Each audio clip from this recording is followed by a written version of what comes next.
119번째 시간으로 새 것과 옛 것의 비유에 대하여 말씀을 배우겠습니다. 우리는 마태복음 13장 전체의 말씀을 통하여서 주님이 말씀하신 천국의 비유에 관한 내용이 마태복음 13장에 기록되어 있는데 7가지 비유의 말씀으로 기록되어 있습니다. 그런데 7가지의 이 비유의 말씀, 4가지 땅에 뿌려진 씨 비유, 가라지 비유, 또 겨자씨 비유, 누룩 비유, 밭에 감추인 보화 비유, 값진 진주를 구하는 장사와 같은 그 비유, 또 물고기를 모는 그물, 이러한 비유에 대한 7가지를 우리가 배웠는데요. 오늘의 말씀은 결론과 같습니다. 이 본문의 말씀은 이 모든 말씀을 아우르는 비유의 말씀인데 왜 결론과 같은가 하면 이것을 깨달았느냐고 주님이 묻습니다. 마태복음 13장 51절 52절 오늘 본문의 말씀입니다. 주님께서 이렇게 7가지 비유를 말씀하신 후에 제자들에게 이 모든 것을 깨달았느냐라고 질문하셨어요. 그러니까 아무리 알아듣기 쉽게 설명을 하여도 깨닫지 못하면 아무 의미가 없는 거죠. 밥상을 차려 놓았는데 먹지 않으면 그 맛이 어떠한지를 알 수 없는 겁니다. 붉은색 색깔을 보면서 고춧가루가 그 색깔의 농도에 따라서 고춧가루가 많이 들어갔네, 적게 들어갔네, 뭐 이렇게 얘기할 수는 있겠죠. 그러나 그 고춧가루가 음식에 들어가서 어우러져서 그 매콤한 맛이 어떻게 나에게 전달되는가라고 하는 건 먹어봐야만 아는 거죠. 그게 깨닫는 것과 같은 거 아니겠습니까? 주님께서 그런 질문을 하셨을 때 제자들은 뭐라고 대답합니까? 그러하오이다.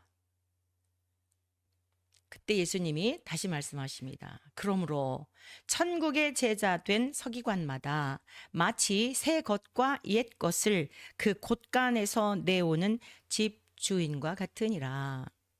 네, 이 깨닫는 자, 7가지 비유의 말씀을 하셨는데 천국은 천국에 대한 것을 비유로 말씀하셨는데 이것을 깨달았느냐라고 물으시면서 이것을 깨달은 사람들은 마치 천국의 제자된 서기관마다. 그러니까 구약의 서기관들은 말씀을 필사를 하고 가르치기도 하고 이런 일들을 했지요. 지금 주님은 제자들을 향하여서 제자들을 그렇게 인정해 주시는 거예요. 천국의 제자된 서기관마다 새 것과 옛 것. 그러니까 새 것은 무엇인가 하면 신약의 말씀, 오늘 이 시대를 말한다면 신약의 말씀을 말하는 것이고요. 옛 것이라고 하는 것은 구약의 말씀을 말하는 겁니다. 자, 그런데 그 유대인들, 서기관과 바리새인들, 이들은 옛 것은 알고는 있었죠. 머리로 알고 있었죠. 지적 동의. 그런데 그 옛 것을 통하여서 그 말씀을 이루시는, 그래서 예수님이 이 땅에 오셔서 복음의 주체가 되시는 예수님에 관한 말씀인데 예수님이 눈앞에 보였어도 그들은 새 것을 깨닫지를 못했던 거예요. 옛 것만 알고 있었던 겁니다. 그런데 지금 주님의 제자들을 향하여서는 옛 것, 새 것과 옛 것을 깨닫는 자가 그 곳간에서 내오는 집주인. 여러분 얼마나 곳간에서 인심난다 이런 얘기 있잖아요. 그 옛날에 좀 이렇게 재산이 있는 집에는 일하는 이들이 있었고, 그런데 저희 큰 올케 그 결혼을 해가지고 제가 초등학교 때에 그 언니 집에 따라갔던 적이 있어요. 저쪽 그 충남 부여 홍산 쪽인데 따라갔던 집이었는데 그쪽에서 이제 제법 그 잘 사시는 그런 사돈댁이었습니다. 할머니가 생존해 계셨는데요. 그 할머니가 곳간에 키를 갖고 계시는 거예요. 제 나이가 어렸을 때인데 굉장히 인상적이었어요.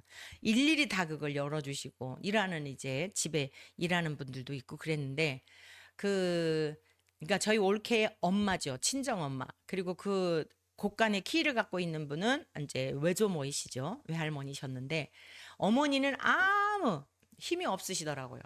그러니까 올케의 어머니는 아무런 힘이 없으신 거예요. 그러니까 시어머니가 그 집안의 곳간의 키를 갖고 있는 거예요. 그래서 그 안에서 그걸 다 이제 그 일하는 분들한테 뭘 해라 해라 이러고 다 그러는데, 자, 오늘 하나님의 말씀을 깨닫는 자들을요, 주님께서는 그 제자들에게 당대에 우리 주님 계셨을 때는 제자들, 오늘 이 시대를 살아가는 우리들도 포함이 돼요. 하나님의 말씀을 깨닫는 자, 옛것과 새것을 깨닫는 자들을 그 곳간에서 내오는 집 주인과 같다는 거예요. 그 풍성한 뭐가 뭐 어디 뭐가 있는지를 다 곳간에 키를 갖고 있는 분은 다 알고 있잖아요. 우측에 가면은 쌀이 몇 가마가 있고, 좌측으로 가면은 뭐가 있고, 저쪽 반대 방향으로 가면 뭐 여러 가지 그 안에 그 가정에 필요한 모든 식료품들이 다 있는 것을 곳간의 주인만이 알지 않겠습니까? 이 깨닫게 된 사람은 곳간의 집주인과 같다. 오늘 이 말씀을, 천국에 대한 이제 비유의 말씀을 우리가 함께 들으면서 잘 깨닫고 계시겠지만, 하나님의 말씀을 잘 배우고 계시고 깨닫고 계시고 사모하고 그러하시겠지만, 정말 주님이 말씀하시고자 하는 의도를 정확하게 꿰뚫어 깨달아 알고 우리의 삶으로 살아내는 이러한 은혜가 있기를 축복합니다. 이 깨닫는 것이 왜 그렇게 중요하냐 하면은요, 시편 49편 20절의 말씀인데, 존귀하나 깨닫지 못하는 사람은 멸망하는 짐승 같도다라고 하였어요. 존귀하나 깨닫지 못하는 사람. 여러분, 기도해 주셔서 정말 감사드려요. 어찌되었건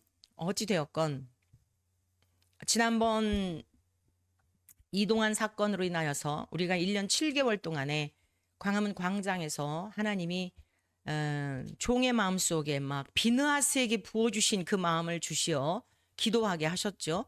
1년 7개월 동안에 기도하는 과정 속에서 어찌되었건 이동환이 출교가 되었고요. 정직에서 출교까지 되었고, 많은 분들이 기도하셨죠.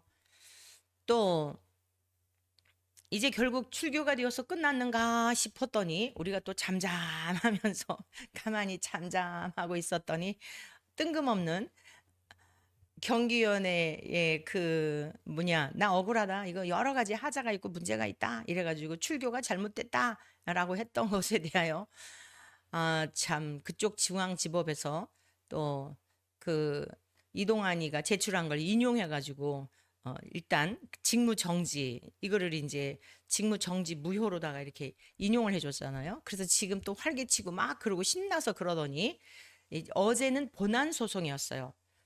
나 정직 이거 억울하다라고 한 것에 대한 본안 소송을 소를 제기를 했는데, 그것을 이제 그 법원에서 받아들였어요.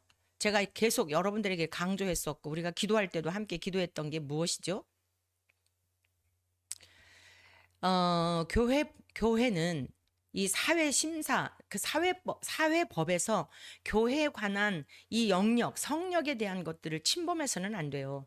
2014년도 대법원에서도 그런 판례가 있었고요.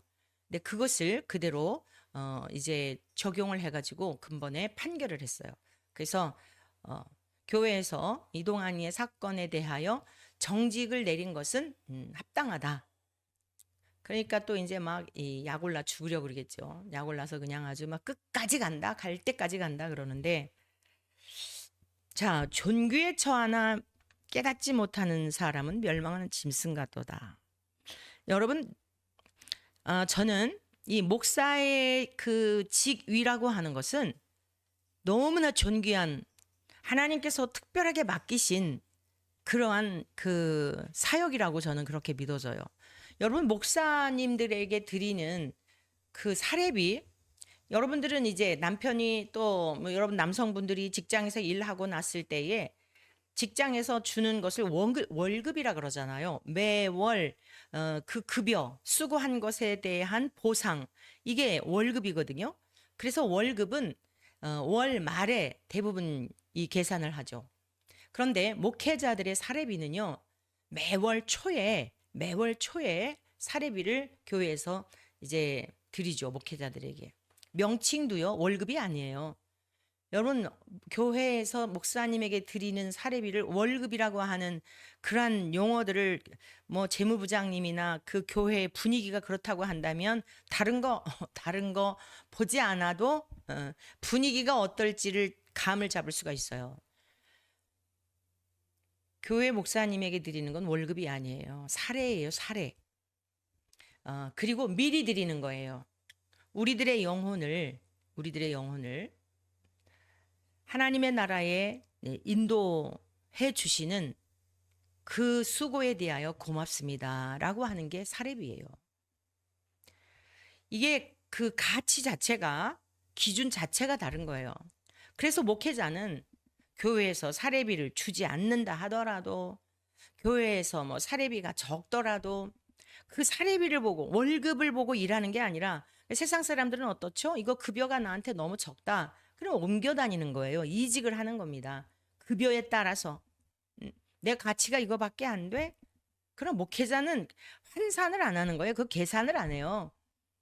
모르겠어요. 다른 분들은 어떤지 몰라도 저는 그러한 영적 자존심을 가지고 여기까지 온 거예요. 뭐 큰 교회 부러워할 것도 없고 주님의 교회인걸요. 주님이 맡기신 양떼들인걸요. 저의 양도 아닙니다. 주님이 맡기신 양이에요. 천국으로 잘 안내하라고 그냥 가이드로 주님께서 부르셔가지고 너는 이것 가지고 안내서 가지고 너 네 말 하지 말고 응? 여러분 하다못해 여행지에 가더라도 여행객들을 인도하는 그 인도자 안내자가 있잖아요. 그 가이더들이요. 보면은 다 그 지역에서 발간한 여러분 그 나라에서 발간한 책자를 가지고 그 다니면서 안내하는 거예요. 자기 소리 하면 되겠어요? 세종대왕상 앞에 가가지고 자기 소리 하면 되겠어요? 그분에 대한 역사라든가 고증과 검증을 거친 그런 것들을 해야죠. 당연한 거 아니에요? 특별한 게 아니에요. 그런데 이상하게 이 가장 세상에서 신성한 영역이고 정말 세상 사람들이 침범하면 세상의 법관들조차도 침범하는 안 되는 영역입니다. 저는 그런 자부심을 가지고 온 거예요. 국회의원이 어찌 비할 수 있습니까? 제가 뭐 언젠가도 뭐 우스갯소리로 지나가는 말이었지만 실제로 우리 지역에서도 절 보고 저 여의도로 나가보래요. 아깝다고 이쪽에 있는 게 듣기 좋은 말로 한 거겠죠. 우리 교우들에게 거리에 다니면서 막 복음을 전하니까 저는요 국회의원하고 비교할 수 없는 영역이라고 봐요. 대통령이요? 대통령하고도 비교가 안 되는 영역이에요. 아니 세상 만물의 창조주이신 하나님이 창조하신 주인이신 그분이 천하보다 귀중한 영혼들을 맡기셨는데 그 영혼을 천국으로 인도하는 그 역할을 하는데 어떤 사람이 그 일을 대신할 수가 있어요? 대통령이요? 뭐 무슨 뭐 그 장관들이요? 비교가 안 되는 거예요. 저는 그런 영적 자부심을 가지고 여기까지 온 사람이에요. 그리고 이것은 저만이 아니라 목사들은 기본적으로 그러한 영적 자긍심과 자부심과 하나님 앞에서의 부르심에 대한 이런 확신을 가지고 이 일을 감당해야 된다고 저는 그렇게 믿고 살아가고 있는 사람입니다. 존귀한 자로 부르신 거예요. 무슨 우리가 똑똑해서요? 뭐 이 똑똑하긴 뭘 똑똑해요. 알면 뭘 얼마나 알겠습니까? 뭘 잘난 거 아무것도 없어요. 다 티끌에서 지음받아 티끌로 돌아가는 인생이에요. 그런데 우리를 불러주셨다는 거죠. 그 목사라고 하는 그 직임이 얼마나 소중한지 세상에서 가장 존귀한 거예요. 그런데 목사로 고작 그렇게 해야 할 일이 동성애자들이나 옹호하고 이제는 아예 대놓고 그 뭐 막 그러더라고요. 성소수자들을 더 적극적으로 뭐 어쩌고 저쩌고 아주 그냥 극에 달해가지고 존귀하나 목사로 기름 부어서 하나님이 세우시고 주님이 가신 그 길을 따라가라고 세워주셨는데 그게 존귀한 거예요. 존귀한 거.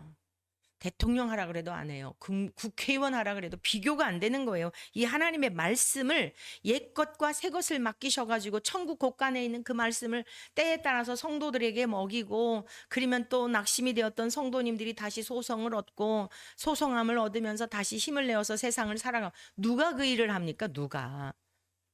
몸살 감기가 나서 의사가 주는 약을 먹으면 육체에 조금의 도움은 될 수 있어요. 조금의 도움은 될 수 있지만 우리의 영혼까지 책임지는 거 아니거든요. 시편 기자가 뭐라 그랬습니까? 여러분 성도님들도 마찬가지예요.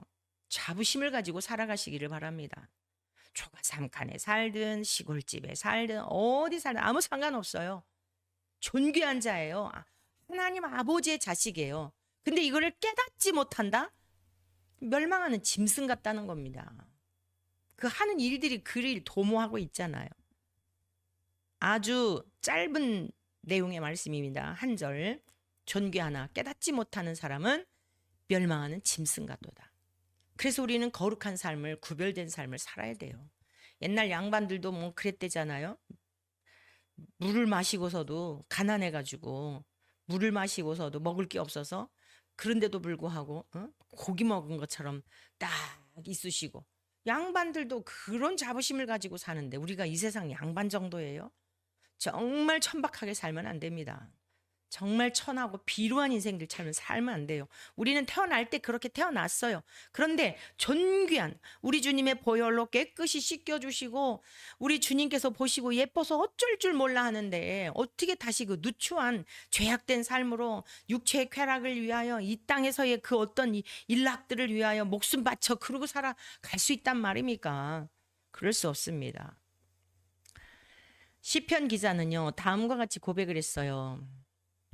존귀하게 사는 삶의 비결입니다. 여호와여, 주의 율례들의 도를 내게 가르치소서. 우리가 목숨 바쳐서 할 일이 뭐냐면은 하나님의 말씀이 어떠한지에 대하여 우리의 전부를 걸고 하나님의 말씀을 가까이 하고 말씀을 묵상하고 하나님의 말씀의 뜻이 무엇인가에 대하여 깨닫도록 성령님을 구하며 살아야 할 일입니다. 이게 존귀한 자가 살아가는 삶이죠. 시편 기자 뭐라 그랬어요? 주의 율례, 여호와여, 주의 율례들의 도를 어떻게 하면 하나님을 기쁘시게 하며 그 길을 갈 수 있는지를 가르쳐 달라는 겁니다. 가르쳐 주시면 내가 끝까지 지키겠다는 거예요. 가르침만 받겠다는 게 아닙니다. 머리로 저장만 해놓는 게 아니라 끝까지 지키리이다. 내가 그 말씀대로 행하겠습니다. 행함이 없는 믿음은 죽은 믿음입니다. 입술로만 사랑 타령하는 거, 입술로만 말씀 복음, 입술로만 뭐 하나님 사랑, 아무 의미가 없는 거예요. 공허한 울림입니다. 지켜 행해야 하는 겁니다. 나로 하여금 깨닫게 하여 주소서. 깨닫게 하여 주소서. 내가 주의 법을 준행하며 전심으로 지키리이다. 깨닫지 못하면 주의 법을 준행하는 것도 힘들고 지키는 것도 힘들죠. 깨닫게 될 때, 아하, 이 말씀이 그 말씀이구나. 아하, 이게 아멘이에요. 아멘입니다. 그렇습니다. 맞습니다. 그러한 삶을 살기를 바랍니다. 이거예요. 나로 하여금 주의 계명들의 길로 행하게 하소서. 내가 원하는 길로 가는 거 말고, 동성애는 분명히 죄라고 말씀하셨는데 하나님이 가증히 여기는 것이라고 했는데 그게 주의 도를 따라가는 거예요. 듣든지 안 듣든지 사람들이 다 떠나든지 그 말씀대로 가르쳤을 때에 하나님께서 하나님의 자녀들을 보내주시는 거예요. 내 양은 내 음성을 듣는다 그랬잖아요. 떠나는 것도 어쩔 수 없어요. 오는 사람 막을 수도 없지만 근데 하나님의 양들은 그 음성을 듣게 돼 있습니다. 여기 갔는데 이거 아닌데 이상한 거예요. 다른 사람들은 다 은혜 받았다고 하는데 하나님의 자녀들은요. 그게 하나님의 음성을 듣는다는 거예요. 내 양은 내 음성을 듣는다는 게 뭐냐? 이 거짓 선지자는 양의 탈을 입고 나온다 그랬죠. 속에는 노략질하는 일이라 그랬어요. 그러니까 막 사탕 발림으로 굉장히 듣기에는 너무너무 좋은 것 같아요. 그 사람들이 거기에 다 현혹되는 거예요. 근데 하나님의 양들은 어떠냐? 주님의 어린 양들은 어떠냐? 이상하다. 내 목자가 먹여주시는 그게 아닌데 뭔지는 모르는데 껄쩍지근한 거예요. 껄쩍지근한 거예요. 그런데 주님께서 친히 이끌어 가세요. 거기 있으면 너 안 되겠다. 빼내시는 거예요. 너 거기서 부정한 데서 나와라. 너 그 양식 먹게 되면 살지 못해. 빼내시는 거예요. 그리고 하나님의 말씀을 들을 때 우리 주님의 그 불로 연단한 금을 사고 흰옷을 사서 입게 되고 막 이런 말씀드리며 이게 아 여러분 하나님 나라 말씀은 어떻게 인간의 언어로 다 해석하고 다 이야기하겠습니까? 그래서 각자에게 임하신 성령님이 깨닫게 하시고 믿어지게 하시고 목회자가 여러분들에게 이게 좀 해석해가지고 하는 거예요. 빙산의 일각이에요. 그래서 여러분들이 성령님을 구하셔야 돼요. 진리의 성령님을 구하시고 치열하게 성경을 아주 손에서 떨어지지 않도록 성경을 읽고 묵상하고 신비에 새기고 그 말씀을 따라 살아가도록 성령님이 이끄심을 위하여 기도하고 그게 천상의 삶이에요. 뭐 걱정할 게 뭐 있어요. 다른 거. 아버지가 또 다 어련히 알아서 인도하시는데 전심으로 지키리이다. 나로 하여금 주의 계명들의 길로 행하게 하소서. 여러분 얼마나 하나님의 말씀을 따라 살기를 갈망하고 있는지 시편 119편 보면 굉장히 길잖아요. 179절인가가 돼 있죠. 근데 전부 오늘 제가 일부분만 여러분에게 소개해 드리는 거예요. 요즘 아침 말씀 제가 이 시편 119편을 지금 보내드리고 있는데 시편 119편이 176절까지 있는데 전부 이런 내용이에요. 매 절마다 주의 법을, 주의 율례들을, 주의 도를 준행하고 싶다는 거예요. 진심으로, 아니 전심으로, 전 존재를 다해서 지키고 싶다는 거예요. 이게 하나님의 백성들의 삶입니다. 이게 천국을 소유한 자들의 삶이에요. 주의 계명들의 길로 행하게 하소서. 내가 이를 즐거워함이니이다. 여러분의 즐거움이 무엇입니까? 오늘 하나님의 말씀이 우리의 즐거움이 되고 우리의 전 존재가 될 수 있기를 축복합니다. 내 마음을 주의 증거들에게 향하게 하시고 탐욕으로 향하지 말게 하소서. 탐욕으로. 신앙생활 하면서도 탐욕을 위한 신앙생활이 하니까 끝자락에 가서 멸망하는 거예요.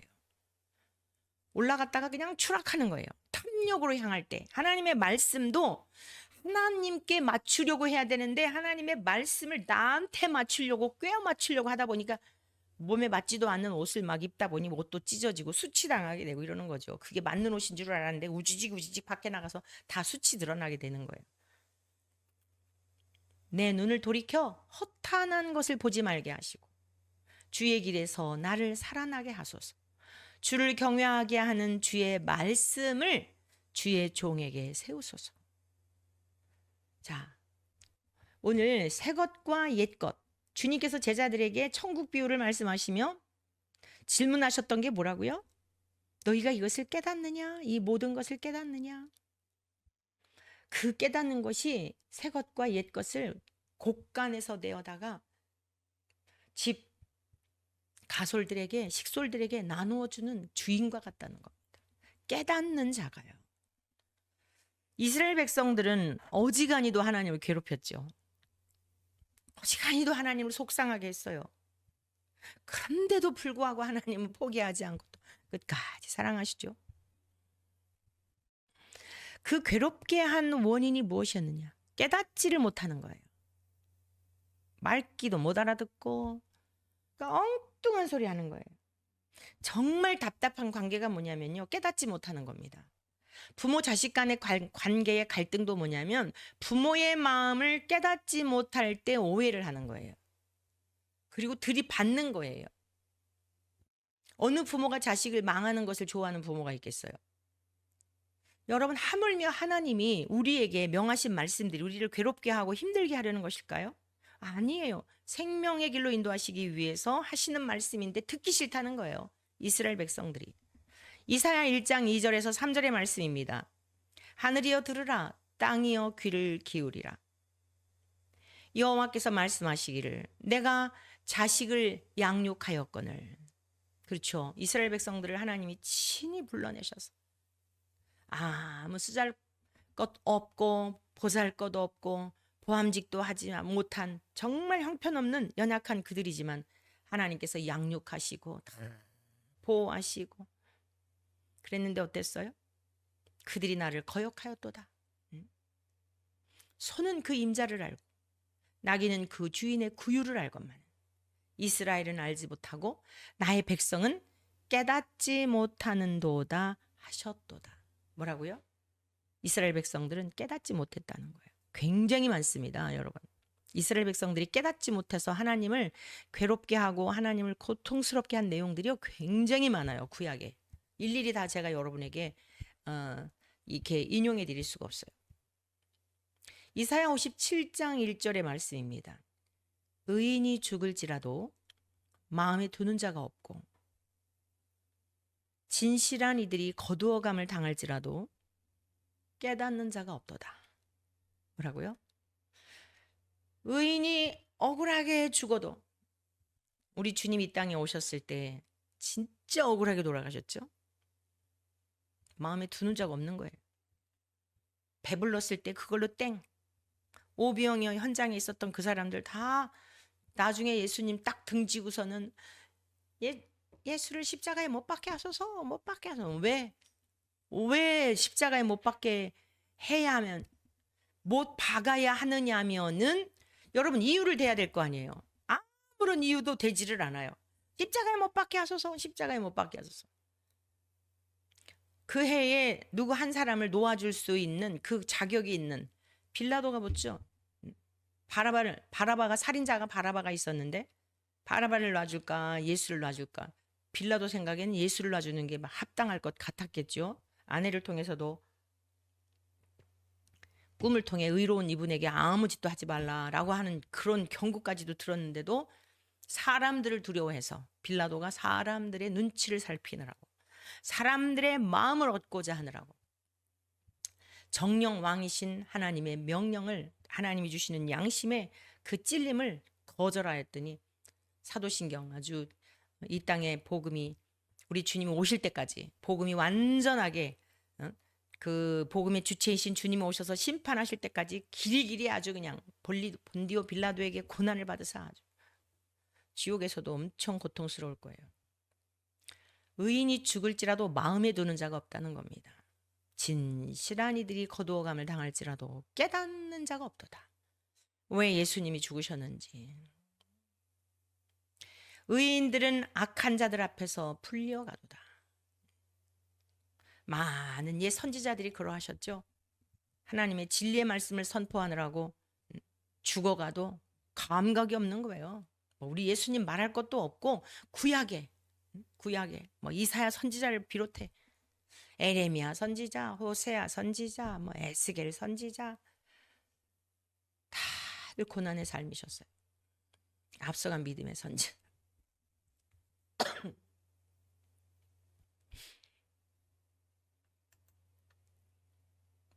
깨닫는 것이 얼마나 중요한지 몰라요. 그래서 여러분 기도할 때마다 또 말씀 들을 때마다 깨닫게 해주십시오. 하나님을 떠난 인생들은요, 감각이 없어요. 그러니까 스스로 깨달아지는 건 스스로 깨달을 수 있는 게 아닙니다. 마치 여러분 시체 있잖아요. 시체는 스스로 살아날 수가 없어요. 시체가 어떻게 살아나요? 누군가 살려줘야 되는 거예요. 죽은 자를 살릴 수 있는 능력자라야 죽은 시체를 살리게 되는 거죠. 여러분 깨닫는 거는 영이 죽었던 우리들이 살아나는 것과 같아요. 살아날 때 비로소 세상이 이렇구나. 새소리가 이렇구나. 바람소리가 이렇구나. 햇빛이 이런 거구나. 라고 깨닫는 거예요. 영이 죽어있기 때문에 못 깨닫는 겁니다. 그것을 거듭났다, 거듭나지 못했다. 영이 살아났으면 거듭난 자이고, 신앙생활을 하는데, 교회 생활을 오래 했는데, 뭐 목사 안수를 받았는데 아무 상관없어요. 그거하고 관계가 없어요. 목사 안수를 받고 뭐 감독이 되고 감독회장님이 되었어도 영적으로 살아나지 못하면 깨닫지 못하는 거예요. 그러니까 지식적으로만 아는 거예요. 성경을 지식적으로만 알고, 그리고 목회는 해야 되겠고, 목회는 안 되는데 그래도 목회는 해야 되겠고, 딱 보니 이 시대에 뭐가 사람들한테 어필할까, 사람들한테 먹히는 부분이 무엇일까, 그걸 찾느라고 또 열심히 들이죠. 그런 사람들 많았죠. 지금도 많지요. 그게 목사가 가는 길이 아니에요. 뭐 사람들은 좀 모아야 되겠는데 뭐 이렇게 좀 뭐 기본적인 생활이라도 해야 되겠는데 또 어차피 나도 이 길에 들어섰으니까 좀 뭔가가 좀 포민하게 목회를 해야 되겠는데 해서 이 길을 가는 거 아니에요. 그런 마음으로 이 길을 가려면은 진짜 목회하면 안 돼요. 아, 호세아 5장 1절의 말씀입니다. 제사장들아 이를 들으라. 이스라엘 족속들아 깨달으라. 왕족들아 귀를 기울이라. 너희에게 심판이 있나니. 제사장들아 이를 들으라. 제사장들은 특별히 구별된 사람들 아니에요? 뭐 이스라엘 백성들 가운데서도 그런 사람 아니에요? 많은 민족들 가운데 성민이라고 생각하는 이스라엘 족속들을 향하여서 말씀하세요. 깨달으라. 왕족들, 너희들의 왕좌가 영원할 줄 아느냐? 내 말에 귀를 기울여. 너희들에게 심판이 있다. 여러분, 그래서 우리가 하나님 말씀대로 살아야 되는 거예요. 하나님의 심판이 있기 때문에. 너희는 지도자가 되지 말라. 지도자는 한 분이시니 예수 그리스도시니라. 사실 정말 가르치는 일이요. 이 목회자가 참 어떻게 여기까지 왔나 몰라요, 저도. 저는 목회자가 되고 싶은 생각을 한 번도 한 적이 없어요. 그냥 예수님이 좋아서 열심히 교회에 나가 예배드리고 또 그것도 만족이 안 되니까 열심히 하여간 목사님이 시키는 대로 했더니 여기까지 온 거예요. 근데 이게 엄청 무서운 말씀이에요. 지도자가 되지 말라 그랬어요. 우리 주 예수님밖엔 지도자가 안 계신 거예요. 그러니까 주님에게 바짝 붙어 있어서 엉뚱한 소리 하면은 이거 뭐 완전히 배나 더 지옥 백성이 되는데 어떡합니까? 무서운 심판이 더 많은 심판을 받게 되는데 진짜 지도자가 된다? 더군다나 목회자가 되어서 하나님의 말씀을 가르치는 자 이상한 말로 가르쳤다가는 다른 사람 못 들어가는 건 말할 것도 없고 더 큰 심판을 받는단 말입니다. 너희가 미스바에 대하여 올무가 되며 다볼 위에 친 그물이 됨이라. 자랑했던 거, 화려했던 거. 자, 여기 지금 제사장들, 이스라엘 족속들, 왕족들 다 포함되는 거예요. 지위 고하를 물어나고. 뭐 우리는 그냥 소시민이었습니다. 통할까요? 아무것도 통할 게 없어요. 다 하나님 앞에 엄중한 심판을 받는 거예요. 그 뭘 깨달으라 그랬어요? 깨달으라. 심판이 있으리니. 정말 이 시대는요. 정신 바짝 차리고 신앙생활 하셔야 돼요. 나중에 가서 목사님 말씀이 맞았어요. 아무 쓸데 없어요. 그냥 후회 없는. 제가 여러분들에게 이렇게 바짝 긴장되는 말씀을 해서 여러분에게 손해될 게 뭐가 있어요? 솔직히 말해. 파스칼이라고 하는 철학자가요. 아주 유명한 사상가이면서 대단한 분이죠. 기독교의 변증에 대해서 이런 얘기를 했어요. 자, 이 세상에 살 동안에 천국이 있는 것을 믿음으로 살았다. 그런데 천국이 있다고 믿으면서 생각으로라도 그러면서 이 땅에서 살 때에 함부로 살겠느냐. 그런데 죽어보니까 그래 천국이 없다.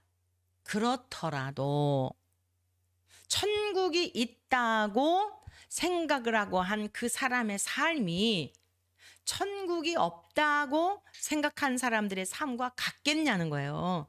그러니까 가서 보니 없어도 훨씬 이 땅에 살 동안에 여러분들은 더 높은 도덕률과 가치와 기준을 가지고 살아갈 것이기 때문에 죽은 다음에 천국이 없어도 이 땅에 살 때 천국이 있다고 믿음으로 사는 게 여러분들에게 유익이다. 자, 그런데 천국이 없다고 이 세상에서 마음대로 살았다.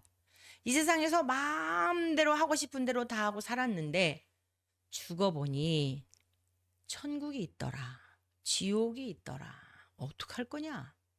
그러니까 죽은 다음에 천국이 없다 하더라도 천국이 있는 것으로 믿으며 사는 것이 여러분들에게 유익 정도가 아니죠.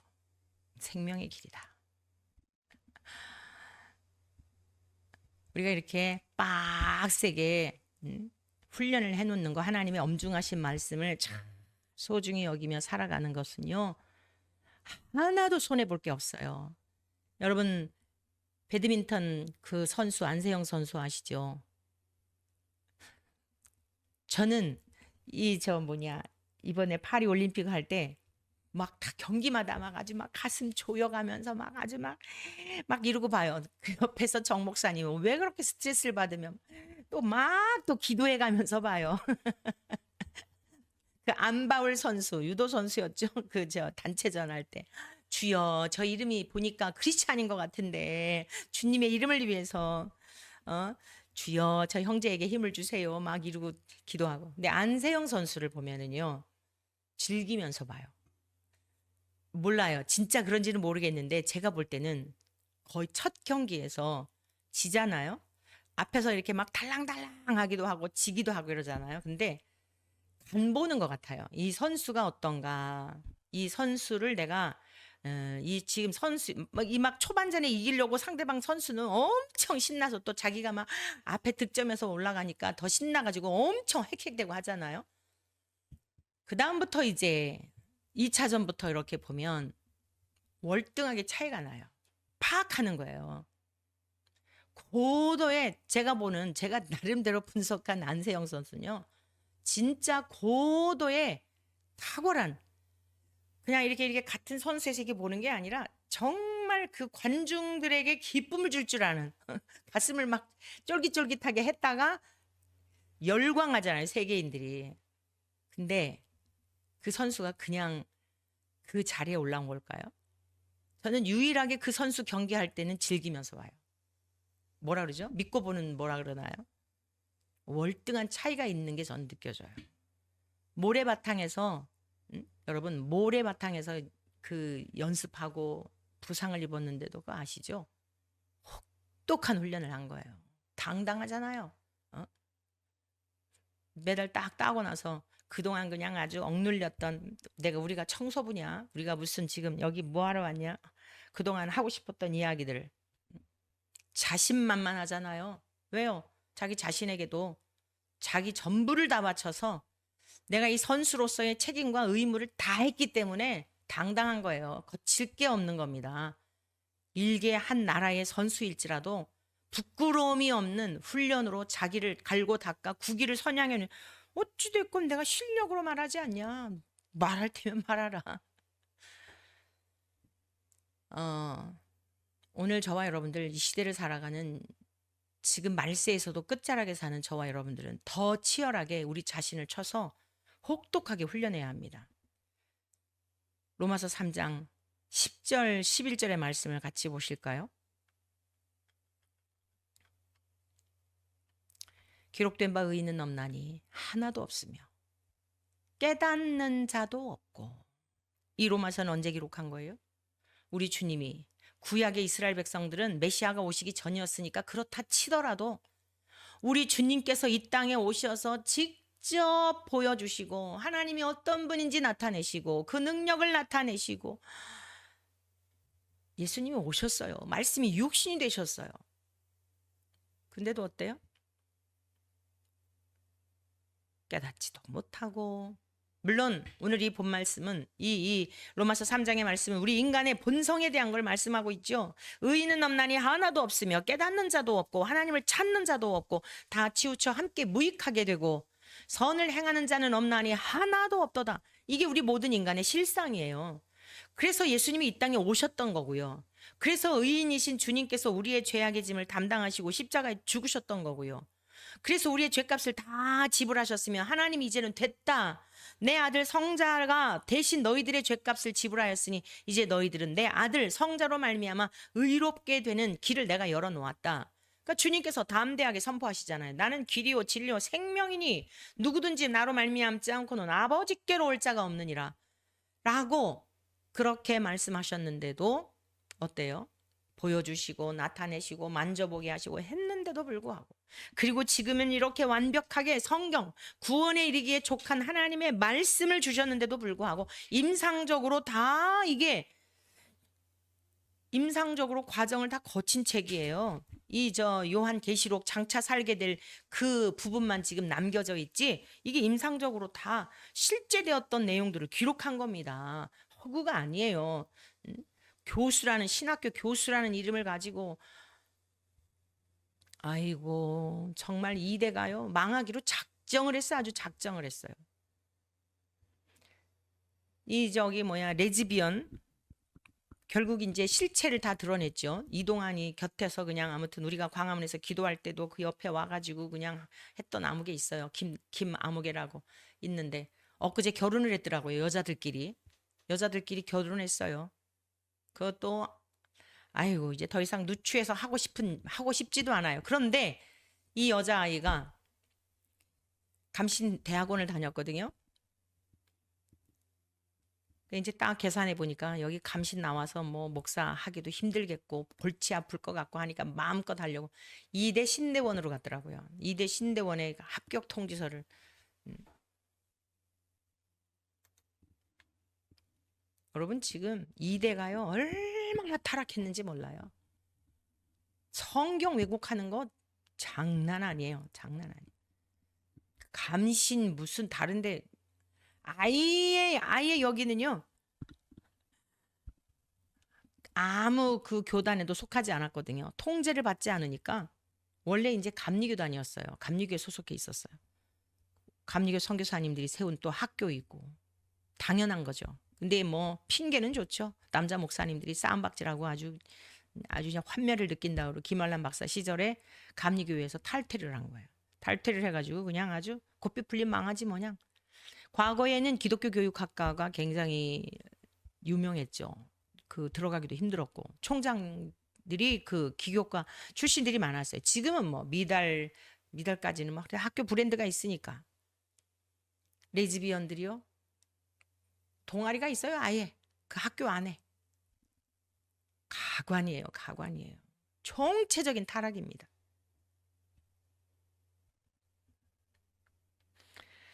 이게 우리 모든 인간들의 실상이에요. 그래서 복음밖에 없는 거예요. 이러한 사람들을 일깨우는 게 무엇으로 일깨우게 하고 무엇으로 사람답게 살고 짐승처럼 살지 않게 할 게 무엇이겠어요? 복음밖에 없는 겁니다. 바울 사도 역시 의로운 줄 알았죠. 깨닫지 못했었죠. 머리로만 알았었죠. 이 고백 또한 바울의 고백이에요. 그런데 7장 21절에서 바울은 이와 같이 고백을 합니다. 그러므로 내가 한 법을 깨달았노니. 깨달았다는 거예요. 뭘 깨달았어요? 곧 선을 행하기 원하는 나에게 악이 함께 있는 것이라.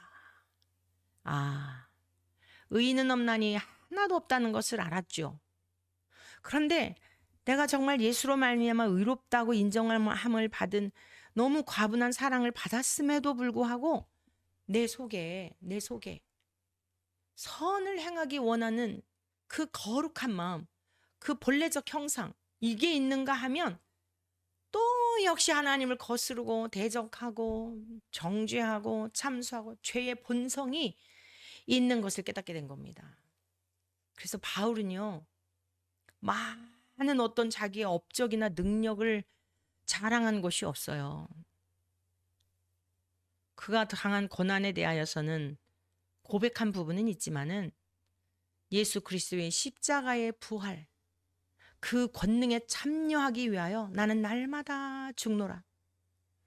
여러분 정말 하나님의 은혜를 깨달은 자들은요 이 세상에 대하여 탐욕과 탐심을 가질 여력이 없어요. 그게 솟아오르긴 해요. 아주 없진 않습니다. 막 불쑥불쑥 솟아올라요. 뭐 저는 안 그러겠어요. 이렇게 복음을 붙들고 막 신실하게 막 진리대로 막 오리지널 말씀대로 이루고 그러면 좀 보라는 듯이 뭔가 좀 이렇게 막 교회 사이즈도 좀 그렇고 막 이런 마음이 저에게는 없는 것 같으세요? 더 많아요. 그거 쳐 죽이느라고 눈날 힘든 거예요. 그래서 어디 가는 거 뭐 하는 거 사실은 굉장히 싫어요. 제 속에도 그런 게 있는데요. 정말 순수하게 예수님만을 전하고 주님만을 높여드리고 주님께만 영광 올려드리고 싶은데 그래서 이 복된 복음을 발견해가지고 이렇게 좀 목회를 하면은 뭔가 하나님이 좀 보라는 대로 막 열매도 좀 주셔가지고 좀 그래 이런 마음이 막 이렇게 막 싸운다니까요. 선한 게 하나도 없어요. 죽을 때까지요. 그거 싸우는 거예요. 그게 영적 싸움이에요. 그런데요. 이거를 깨닫는 게 은혜라는 거예요. 뭘 깨달아야 되겠습니까? 여러분, 바울이 지금 뭘 깨달았어요? 선한 게 하나도 없다는 것을 깨달았어요. 성령님이 우리 안에 계시게 되면 어떤 사역을 하시죠? 죄에 대하여. 하나님 앞에 내가 죄인인 것에 대한 것을 깨닫는 게 은혜인 걸 믿으시기 바랍니다. 여러분, 그것을 깨달을 때에 심령이 가난해지는 거예요. 심령이 가난한 건 그냥 되는 게 아니에요. 주의 성령님이 우리 안에 임재하셔서 진짜 선한 게 없구나. 하나님이 날 지옥에 보내셔도 할 말이 없다. 그 가난한 심정을 가진 자에게 아이고 이뻐라. 아이고 내 새끼. 그리고 천국을 주시는 거예요. 하나님의 은혜가 아니면 못 깨달아져요. 죄에 대해서 깨닫게 되는 거예요. 두 번째, 의에 대해서 깨닫게 되는 거예요. 내가 예수 그리스도와 함께 십자가에 못 박혔나니 그런즉 이제는 내가 사는 것이 아니요 내 안에 그리스도께서 사는 것이라. 나를 사랑하사 나를 위하여 십자가에서 죽으신 그분을 위해서 내가 이제 살아야 되겠다. 그 은혜가 내 죄에 대한 깊이를 깨달으면 깨달을수록이 예수 그리스도의 십자가의 의에 대하여 하나님 아버지의 그 은혜, 아들을 통하여 나에게 베푸신 은혜와 사랑에 대하여 감격하게 되니까요. 그것만으로 만족하게 되는 거예요. 그 다음에 세 번째, 심판에 대하여 요한복음 16장에 말씀하고 있잖아요. 사도 요한은 성령에 대한 것들을 아주 명쾌하게 잘 기록해 놓았어요. 다른 복음서에 비해서. 그 성령의 권능으로 살았기 때문에 그게 그런 기록들을 하고 있는 거예요. 그냥 이론이 아니에요. 자기 자신이 그 주님께서 가르치셨던 말씀들이 성령님이 내주하셔서 그게 실제가 되어서 보니까 그게 바로 성령의 감동으로 기록된 것이죠. 심판에 대하여. 사탄이 이미 하나님 앞에 예수님의 죽으심과 함께 다 그의 모든 잔머리 굴린 거 다 파쇄하셨어요. 헛개비예요. 마귀를 두려워할 필요가 없어요. 마귀는 생각을 통해 계속 유혹하거든요. 넘어갈 필요가 없어요. 무시해버리면 되는 거예요. 그래서 의에 대하여 이것을 깨닫는 겁니다. 말씀을 정리하도록 하겠습니다. 다시 한번 오늘 본문 말씀을 같이 보시겠는데 이 모든 것을 깨달았느냐? 제자들이 네 주님 그렇습니다. 그래? 그러므로 천국의 제자된 서기관마다 마치 새 것과 옛 것을 그 곳간에서 나오는 그 집 주인과 같으니라. 곳간에 있는 것들을 가두기만 하면 되겠어요? 이 놀라운 비밀을 복음을 깨달았다고 한다면 하나님의 말씀의 곳간에서 옛 것과 새 것, 구약과 신약, 옛 것은 구약, 새 것은 신약. 완성된 이 말씀을 잘 꺼내어서 요리를 맛있게 잘 하여 죽어가는 영혼들에게 먹여주어서 그들을 주님께로 인도해야 할 사명이 있는 것이에요. 천국에 대한 비유를 하신 말씀이 결론이 그겁니다. 너희들만 여기를 가겠냐?